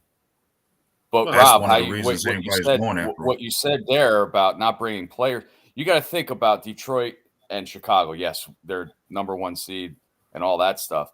But you think about it, besides our offensive line issues and theirs, we have a pretty much offense like they do. The firepower, the running game. The running game's a lot better, but we still have that two-man running game. So you got to think about that. He probably doesn't even have to bring anybody over if he does. Right. Well, but here's the other piece of that, though, too. It's like there's another piece of this pie. Like it's easy to say that we want to steal Ben Johnson from the Detroit Lions. It's easy for us to say that, but does Ben Johnson fit the personnel on this team already? Right. That's the other piece. And Ben Johnson might actually fit the offensive pieces, right? But like when we look at coaches, it's does their style of play that they play fit the personnel that I've spent the last 2.5 years acquiring this roster? If Ben Johnson's offense isn't suited for the personnel that we have, I don't know if you necessarily would get them, because you're not trying to take 2 or 3 years to modify the team to Ben Johnson or to Mike Vrabel or to whoever the coach would be. You got to be ready to go now with this roster. Yep. And I know you said you love the idea of Cliff Kingsbury. As a head coach, he's been awful. That goes all the way back into college. Oh, I don't love it. But yeah. No, I'm talking about Woody. I just brought it up. I know. I just know his record as a head coach through the first 7 weeks of a season in college, he was winning 90% of his games. Do you know what he did in the second half of college in his career at Texas Tech? He lost 95% of his games. He goes to the Cardinals first half of the season. Looked like a playoff contender every year. Yep. Winning 6 and 7 games. Last half of the season, they couldn't win 2 to stay in the playoffs. And JB, remember what the thing about hiring him was? Oh, well, our young rookie quarterback was just drafted. That was his college coach. Right. Yeah, but see, here's the thing: it's like offensive coordinators and stuff. Offensive coordinators just say coordinators. Some people that move to other teams, you never know how it's going to work out. They might be doing better at one place and then, from another. But I do take college into effect. That's why I don't want Caleb Williams, the Pac-10, USC, blah, blah, blah, throws 3 interceptions against Notre Dame in the first half. that's why I wanted Jaden Daniels, because the SEC is a lot better conference, and that's just me. But the coaches, like how many coaches go to like consecutive teams, 3 consecutive teams, and really suck? It depends on how they work out. Kingsbury's one of them. Josh McDaniels. Well, yeah, Josh McDaniels. I'm telling you. Kingsbury's went to 2 colleges, did the exact same thing as a head coach. I don't. And then college and pro. And then came to the NFL and proved that's his MO. I mean, I love him as an offensive coordinator. Now, if you guys can get a defensive-minded coach and steal him as an offensive coordinator, that's 100% perfect. Because the problem is, though, I don't think you can't steal Kingsbury unless Washington lets you, because it's the lateral position. They'd have to let you talk to them for the position, and they're not going to. Just like the Lions, honest, like Bears fans, like Jacob Afante, the first thing, we're going to hire Ben Johnson. No, you're not. Well, at least not off the bat, because first off, the Lions aren't going to let you talk to Ben Johnson until their season is over. So if the Lions are making a Super Bowl push, you have to wait till after the Super Bowl to talk to Ben Johnson if they deny you to talk to him. And it doesn't happen much, but it happens once or twice every year, right? Where a team wants to talk to a coordinator and they say no. And what usually happens? How many of those guys get that job, the team that want to talk to them, where their other team said no? Because they don't get it, because everyone wants to have their head coach in place, their new head coach, before the Super Bowl. Right. Well, here's a question, Ken. Which now, if you're Ryan Poles, do you want another defensive-minded coach or an offensive-minded coach? I don't think you know what, I don't put a limited. I want A or B. I want who's ever best. So that being said, like for example, Ron Rivera is a defensive-minded coach, but he's had success with offense, right? And picking good coordinators and making the right play, the right call at the right time as a coach, right? Chucky, I don't know if he's offensive or defensive or what the hell he is. He's just football.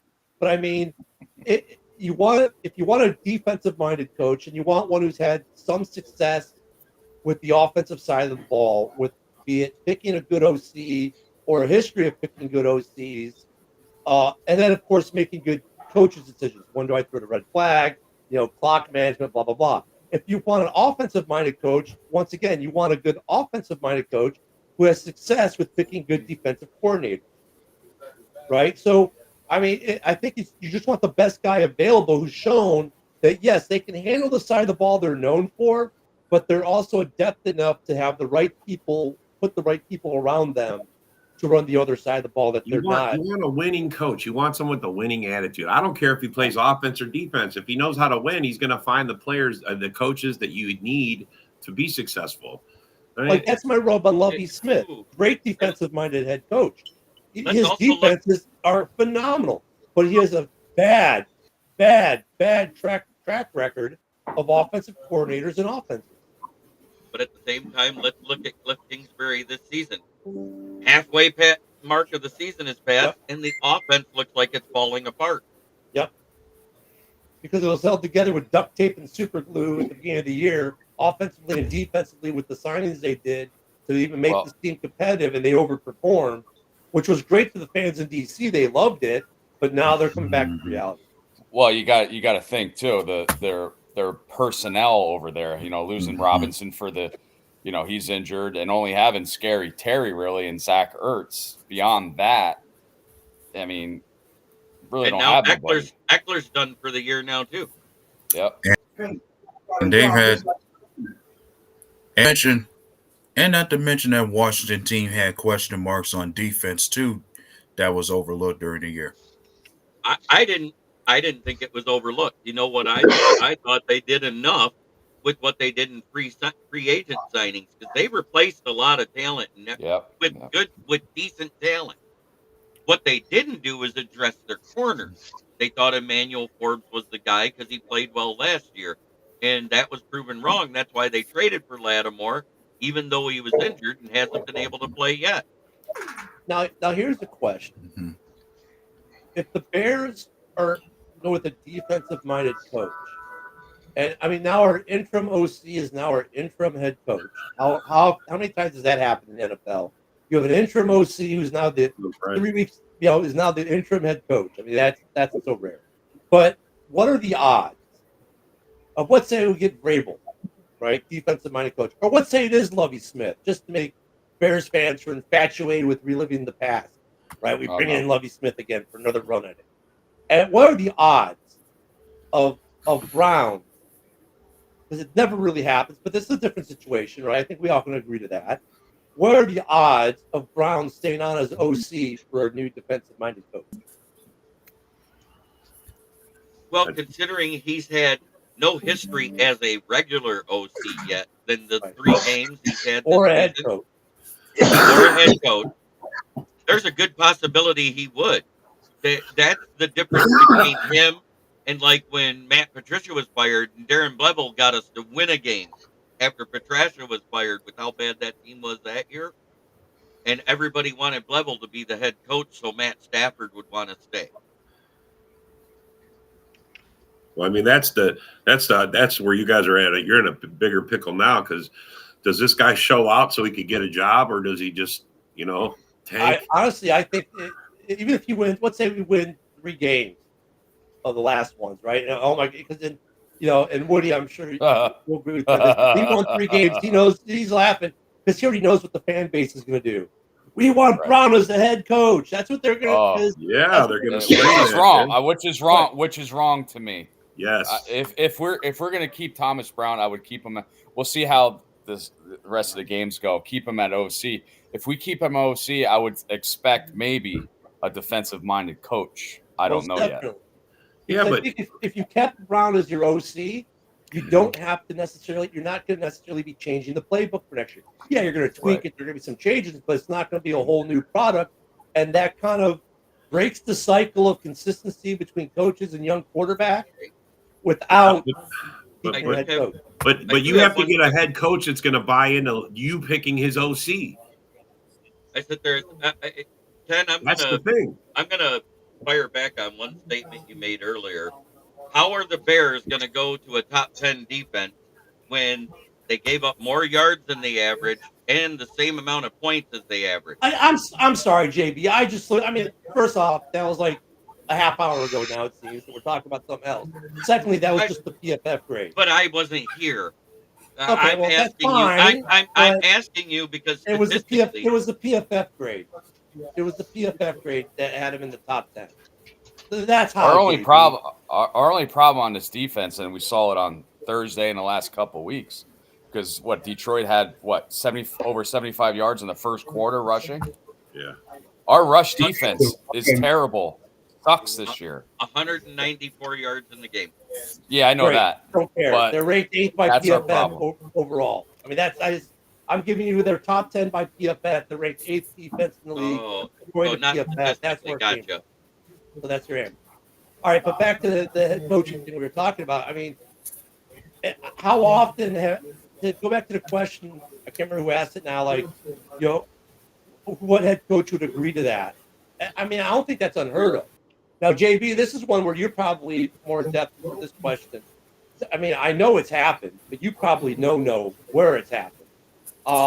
There have been other instances, I believe, and correct me if I'm wrong, but you've had other instances where a head coach was hired, but hey, you need to have this guy as your DC or your OC. It has happened before.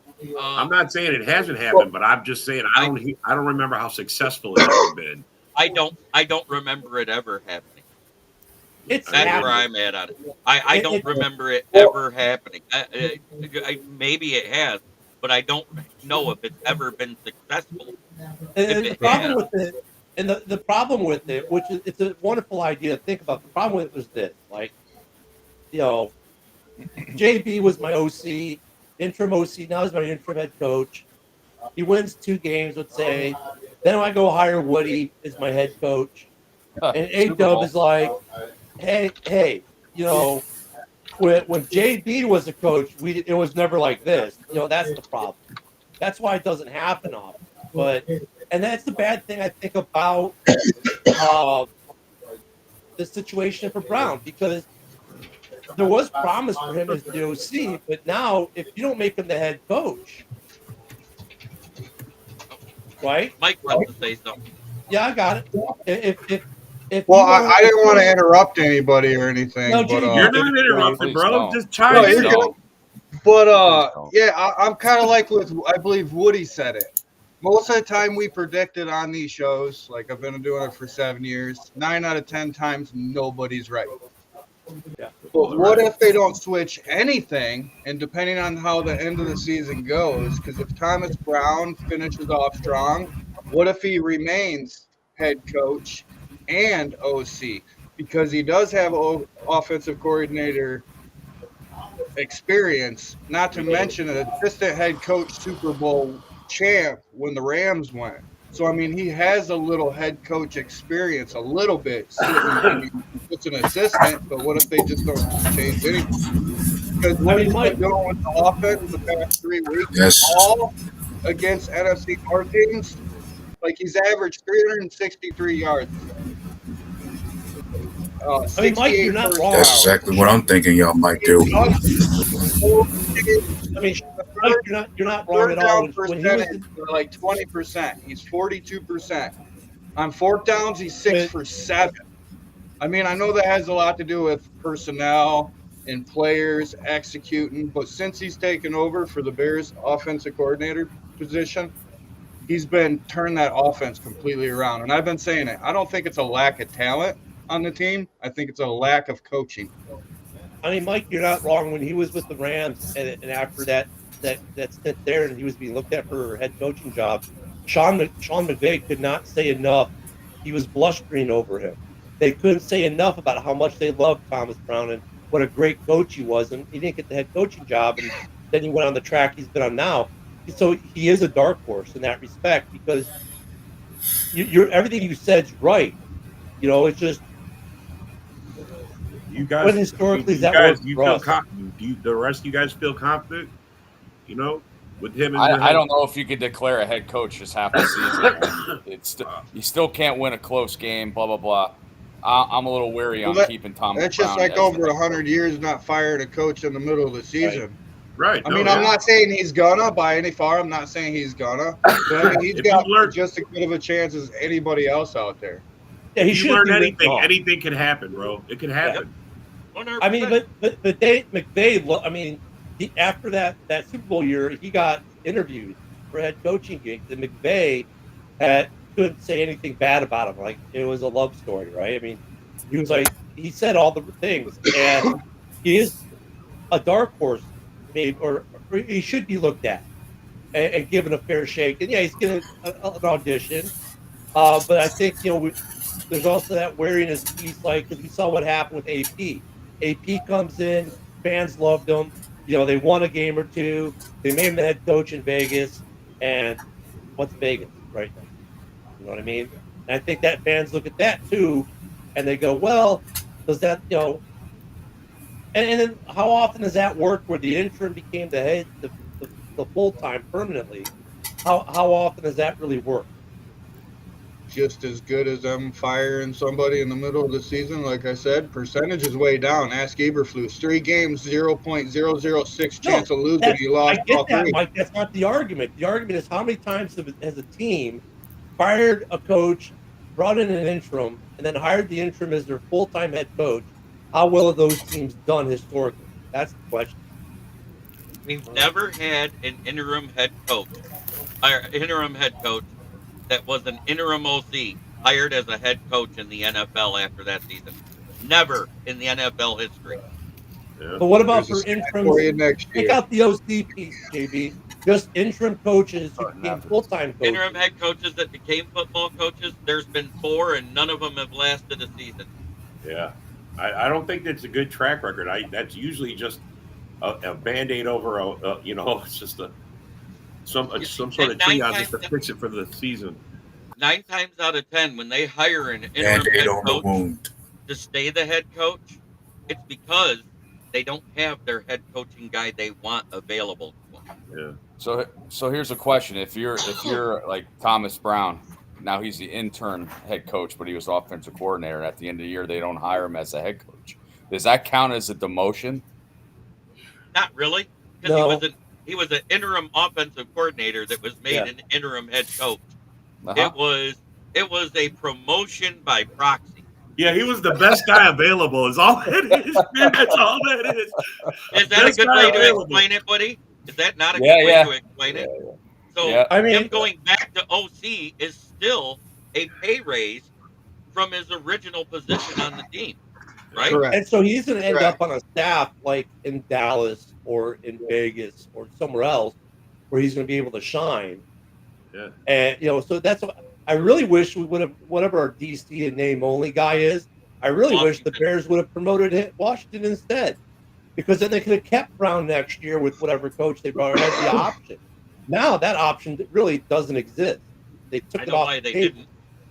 You guys just had a defensive coach that couldn't take care of time clock management, and they were like, "Fuck this, we're not giving the defense guys a job." But JB, this year, why? What coach? You're not going to the playoffs, JB. So why burn? Look, you got a guy you promoted as interim OC. He's doing a good job. Why burn that?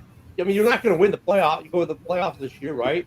Why burn that possibility of him coming back next year as your OC? I don't know why Bears do Bears things. Yeah. I mean, what do you mean about? They're not the only team that would have done that. Management? I don't understand about time management. What are you talking about? I mean, okay. No, I know. I'm kidding. I was going to say he's getting about to get Jerry riled up. No. I was going to go back to the other two games. Green Bay. Yeah. And Washington. The Washington game, the Green Bay game, the Minnesota game, time clock management. In the Washington game, that was a fluke play. They did exactly right. They took the lead with 23 seconds to go. They had the lead with 23 seconds to go. Well, the play before that, they literally went prevent to give them the extra 15 that everyone drew up. Like they didn't have to bring everybody back. Everybody does that. Oh wait, not I'm everybody. Gonna bear back with that on one thing. Remember when the Bills gave Pat Mahomes 13 seconds to tie the game? You don't leave any time on the clock. Oh, I agree about that. Or just block a field shit, goal. we had 33 seconds. Couldn't get off a goddamn play. But on the flip side, we in 27 seconds, it's a 2-score lead. I was going to argue this. I was going to say the Bears game against Green Bay, the way they lost wouldn't have nothing to do with time management. It was just a question of being lucky to be able to reach and block a field goal. Like if Santos would have had that kick raised a bit higher. No. We got to go back because there's history with this with the Bears with two other coaches, 2013 and 2019. Both those coaches did the exact same thing. And yes, it's a time clock management failure. You had 2 timeouts left on the clock with 34 seconds, and you let the clock run down to the last second, take your timeout to try a field goal from 40-plus yards to hear the exact same speech from 3 different fucking coaches. Well, they were stacking the box against the run. We were afraid we'd fumble, so we just let the clock run down to try a 40-plus yard field goal that didn't work. Hey, I miss Matt Nagy. Matt Nagy. Come on now. You know what? I'm going to agree with you. You're 100% right, because we've seen a bunch of other coaches do it, and they knock in the field goal, and it's no big deal. So, I mean, I agree with you. That wasn't a time management. They were comfortable. He can kick it from there. He's kicked it from there and a little bit longer. But he was within the he was at the fringe of his wheelhouse, but he was in it. I agree with you, A-Dub. This is the stats this year. It's not that bad. Take away the 2 blocked stupid field goals, all because the line cannot block a goddamn person. That's what it comes down to. Because, Cario don't have a strong leg, but he's usually money. He's the line drive kicker. That's the thing, man. He just got to get a strong. That was a low kick against Green Bay. Yeah, low kick. If you've got that much time and you still have 2 timeouts, you don't have to run the ball. No, but JB, this is a team that's given up sacks, procedural penalties. They just gave up 2 sacks on that drive alone. And then he turned around and made a miraculous play to get them where they're at. I get I get that he was being overly cautious to not take any. He was being risk adverse there. I get he was being risk adverse, and some people don't like that he was being risk adverse. But it wasn't necessarily a bad call either. The only reason it's a bad call is because, like A-Dub said, a guy got lucky where he got barely a small portion of a fingertip on the ball, enough to change it, that changed the direction of the game. A-Dub's take, I agree with that 100%. I mean, and the defense, and here's the other wild, crazy thing. Sometimes the other team just makes a good play on you. Well, I think there was just a flaw in your guys' line, because the very next time you guys went to kick a field goal, it got blocked by Minnesota. That was a whole other team blocking the very next kick. So that was something wrong with your scheme or your line. They changed the draft that kick, though, Rob. After that second block kick. Yeah, no, after the second block, they realized there is a hole there. There's something wrong there, and they fixed it. Because one block kick doesn't say, Well, like I said, we had 30 seconds left. Ken, I understand what you're saying about the procedure, sacks, would have lost of yardage. I at least took Caleb, hiked the ball, and moved to the center of the pile, or the middle of the field. At least he had a straight kick and not an angle kick. That's what I would have did. True, yes, blocked field goals are all block field goals are all luck. Yes, I understand, but if you have a center shot and off to an angle, it would have been a lot better. Because that block came off if I'm looking at the defensive line, the left side? No, the center. Or the right. Okay. If you're looking at the defense, I would at least. I would have definitely got it to the middle of the field. I think in all those cases, the Bears were playing to win with a field goal. Look, man, when you got the ball, drive till you get a touchdown, or until you get till you stop, and then you have to kick a field goal. That's what you should be doing, instead of just like, look, where should we line up for the field goal? You're playing to lose that way. Fucking go for the touchdown. Play for the touchdown until you can't, and then kick a field goal. Okay, Jason, I want you to line up and do that and make a 46-yard field goal if you think the water boy could have made that kick. Harder, do you think? I mean, Waterboy is a linebacker. I mean, look, I'm not saying you guys are wrong, but I can see the logic that he took, because you got at that game, you have a brand new first-time OC. You just gave up 2 big sacks to start that drive. You've had offensive procedural penalty issues throughout the season and that game. And even what Woody is saying, I think a lot of times that's not an issue, but with the procedural penalty piece of it, like getting a false start or something, he didn't trust it, and he didn't have the trust, so he said, okay, but we know we're good here, we're comfortable here, just go with it and be done. I get, so I mean, not that any of the arguments aren't valid on either way. It's just, for some people, he wasn't aggressive enough. For other people, it's like, okay, just kick it and go home. Hindsight's always 20/20. Like the guy doesn't get a fingertip on the ball, and it was a fingertip, the Bears win that game. And then this is what I'm talking end about. of the game with 33 seconds left, like, that's just stupidity of clock management. Because anybody playing Madden would have probably called that timeout. Look how long and how far Mahomes or some of them other quarterbacks can trample down. They need is 30 seconds. We have 33 seconds, and we can barely get the play call off. And to mention it, and he changed the play call. For one, change the play call is okay. But when the clock's ticking about 10 seconds, you as a coach better be like, timeout. This isn't working. And here's the other thing on that Green Bay game. If he makes the field goal, we're not even talking about it. Well, I'd rather try to attempt a field goal than to go out like that. That was stupid. You guys only needed 5 yards to get in his range. And you had plenty of time to do it. Calling the timeout doesn't end anything. All it does is stop it, so you could give them 2 plays. You got enough time. You could give your quarterback a couple plays to throw him to the sideline, no matter what, because it's 4-down territory. You're going to go for it. And here's the learning piece for Caleb. Here's a learning piece for Caleb. You had enough time on the clock. You're going to have at least look at the way he did it. Like rush, quick, change the. This is where a learning piece for him.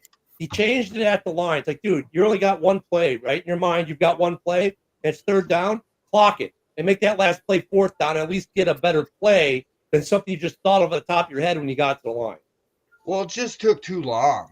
That's all I'm saying. Like, people can call an audible, stuff like that. You're already rushing to the ball. He's trying to change the play. The players are like, why are you changing the play? We ain't got the time for this. And it just took way too long. When he hiked the ball with, like 7 seconds or left, left, I was like, holy shit, this is taking way too long.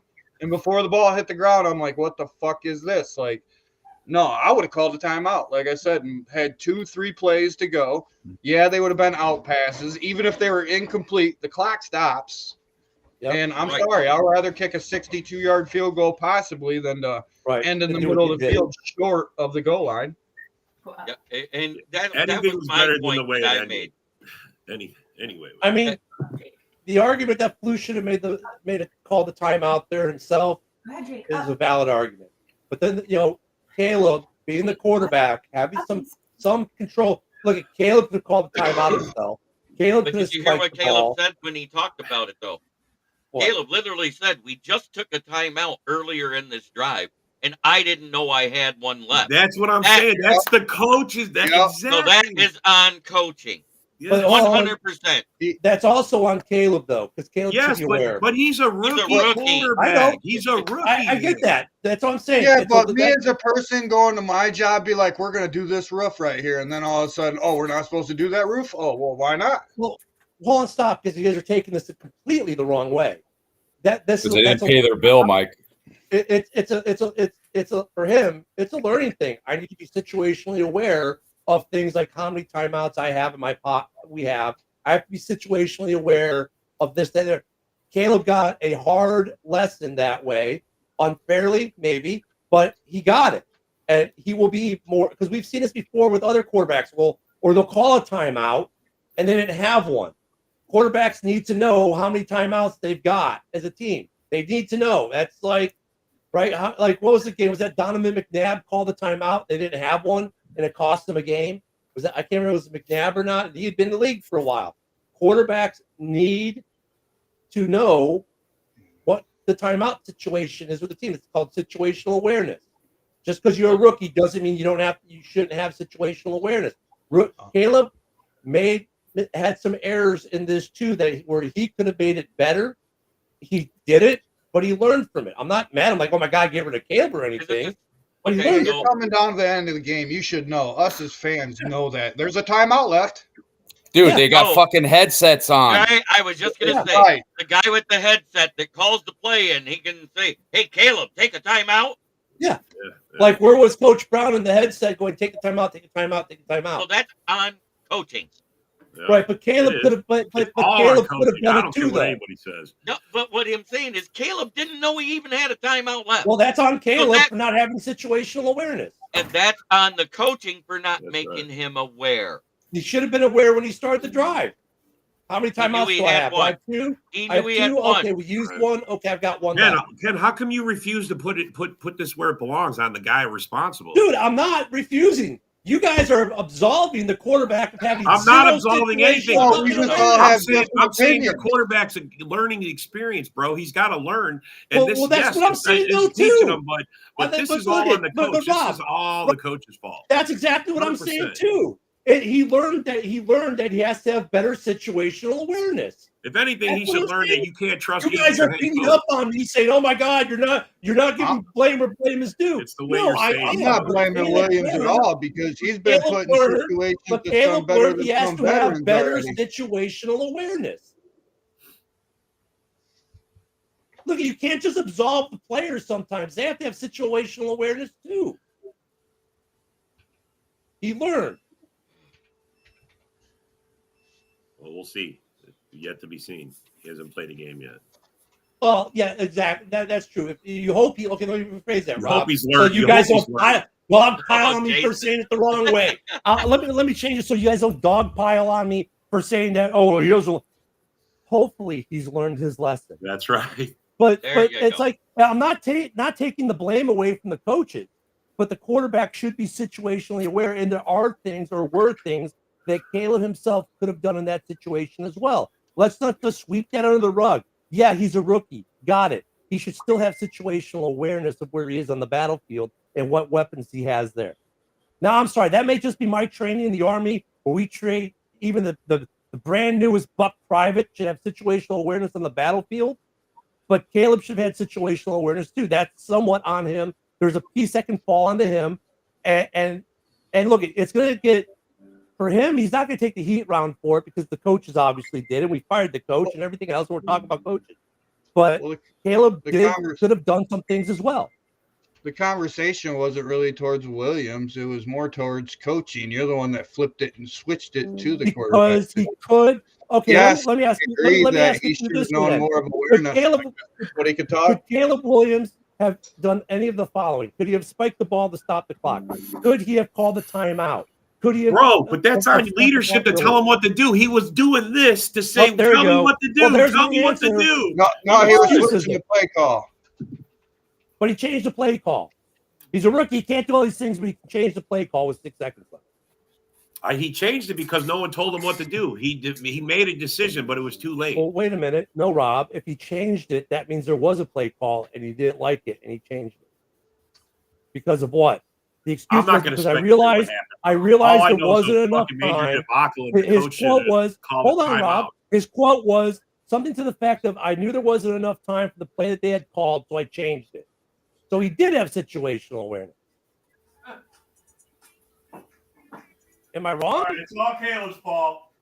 I'm not saying it's all Caleb's fault, Rob, but he could have done something. He could have changed that situation himself as well. Talk about situational. But he didn't have situational awareness. No awareness there is the coach should have stepped in.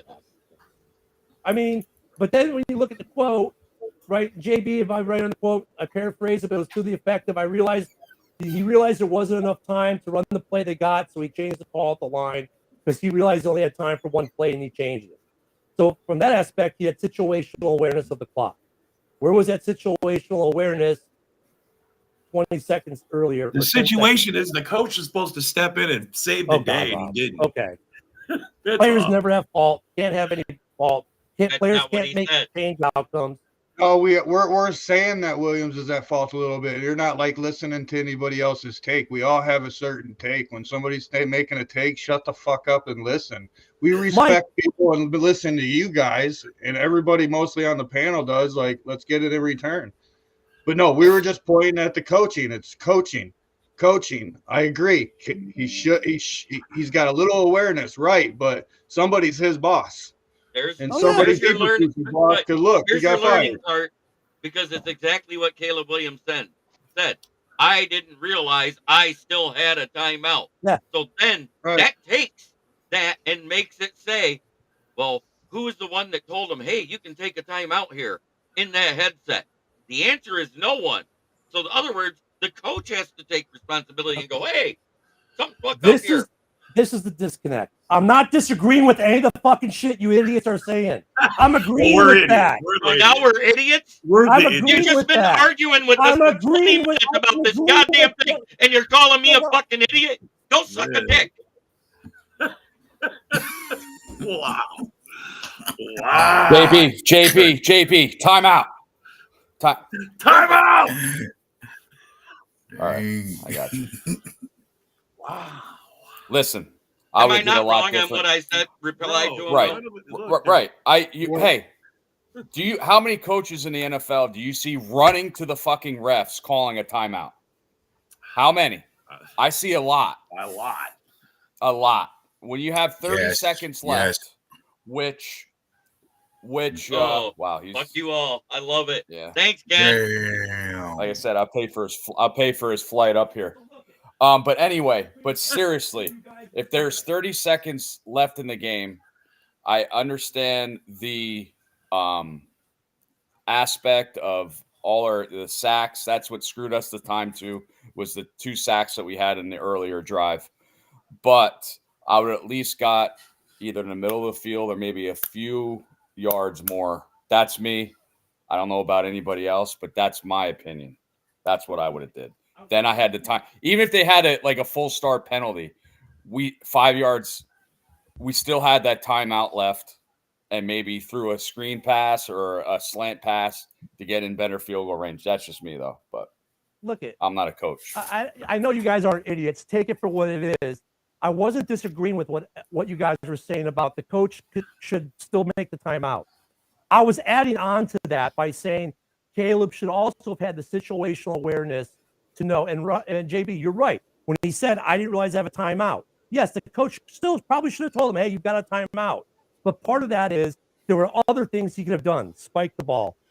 He could have, called I'm waiting for the players not play. Fuck it, I'm going. These are all things he learned. I'm not saying the coaches don't have blame. I'm not absolving coaches of anything. But there were things that Caleb could have done that he did not do as well. That's all I'm saying. And here's Rob. Oh, you're fucking stupid. You're delusional. You don't know what the hell you're talking about. Like, dude, all I'm saying is Caleb could have done some things as well. The only one being disrespectful is your ass. Agree with you, Ken. I agreed with you numerous times, and every time I had a take, I was interrupted, blurted. I'm sorry, Mike.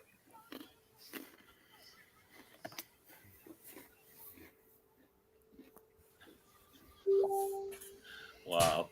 Anyway. But how about that number one inside the 20 defense? You guys got the best red zone defense. You got that. Can't argue that one. Yeah, it doesn't matter. Yep, we were 2 of 3 in the red zone. Not touchdowns. JB, you never give yes, props. 2 touchdowns. 2 touchdowns. Both of them to Laporta were in the red zone. Yep. JP, your nickname is One Up. I'm going to call you One Up from now on. Hey, but there's only how many quarterbacks have thrown multiple touchdowns on the Detroit Lions this year? Hey, I gave credit to Caleb on it. Well, I know you know, it in my I article. wasn't asking you. I'm asking the rest of them. He's the only one to have a passer rating over 72 and multiple touchdowns. Well, the Lions defense was on point the last few weeks because they were the only team in, I think, a little over 2 weeks straight that they didn't give up a touchdown. Right. I don't know how many quarters it was, but I know it was over 2 games. It 12 straight quarters. It was 3 games worth by the time halftime came around. You guys didn't score a touchdown in the first half. And they were averaging, 50 points a game over the last 2 or 3 games, too? No. We had a 24-point game in there. We had a 26-point game and 1 52-point. They averaged 31 points a game. Yeah. Right. They were Detroit was playing at a whole different level than the rest of the league was. And, I mean, that's what we were talking about the game last week. Like, they're just on another level. They were playing on another level. Like, I wouldn't want to play. Now, JB, you get to get the next 7 years in Thanksgiving losses. So it's just stats, but no, because the last time we won it was back-to-back wins because we won the year before that too in 2015 versus Philly. Please beat Philly. You guys just throw out all that bullshit. You win if you're good enough. That's how it is. Yep. Yeah. The only thing that the Lions got to worry about on Thanksgiving is the wax and give us food stage. We are 0-34 against them. Yeah, and that was the phase that that was the phase that it was in when we last played you in Detroit. Right. This week was the waning phase, uniform that decides how you win a game. Hey, the last 3 wins we've had on Thanksgiving, we weren't wearing those awful throwbacks. Throw them fuckers out. I love it. Like I said, you guys got to start wearing that snowball uniforms that you had at Philly that one year. They were beautiful. We weren't at Philly when we played on Thanksgiving. We play everything. No. The snow game. Oh. When they couldn't see us. I'll tell you what. Yeah. Woody's not going to want to hear this, but Philly's probably one of the teams to beat right now in the NFC when it comes to All right, so Wednesday, I'll see you on Wednesday. Everybody have a good day. I do not want to hear that. That's the worst news ever. All right.